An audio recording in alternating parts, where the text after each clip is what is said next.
কুরবানির সময় ঘনিয়ে এসেছে।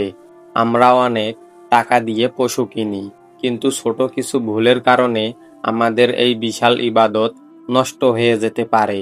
আজকের ভিডিওতে আমরা জানব পশু কেনার সময় কোন 5টি ভুল আমরা কখনোই করব না। ভুল 1, পশুর বয়স যাচাই না করা। গরু ও মহিষের ক্ষেত্রে অন্তত 2 বছর এবং ছাগল বা ভেড়ার ক্ষেত্রে 1 বছর হতে হবে। এর কম হলে কুরবানি হবে না। ভুল 2, স্পষ্ট খুঁতযুক্ত পশু কেনা। পশু যদি অন্ধ হয়, কান বা লেজের বড় অংশ কাটা থাকে বা এমন ল্যাংড়া হয় যে জবাইয়ের স্থান পর্যন্ত হেঁটে যেতে পারে না, তবে সেই পশু দিয়ে কুরবানি জায়েজ নেই। ভুল 3, অতিরিক্ত কৃশকায় বা অসুস্থ পশু।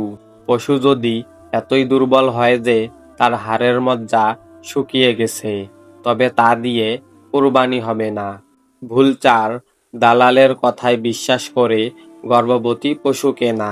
কোনো পশু গর্ভবতী নিশ্চিত হলে তা কুরবানি করা মাকরুহ। কেনার সময় অভিজ্ঞ কাউকে সাথে নিন। ভুল 5, নিয়তের গরমিল। শুধুমাত্র লোক দেখানো বা বড় পশু কিনে বাহাবা পাওয়ার নিয়ত থাকলে কোরবানি কবুল হবে না। নিয়ত হতে হবে একমাত্র আল্লাহর সন্তুষ্টি।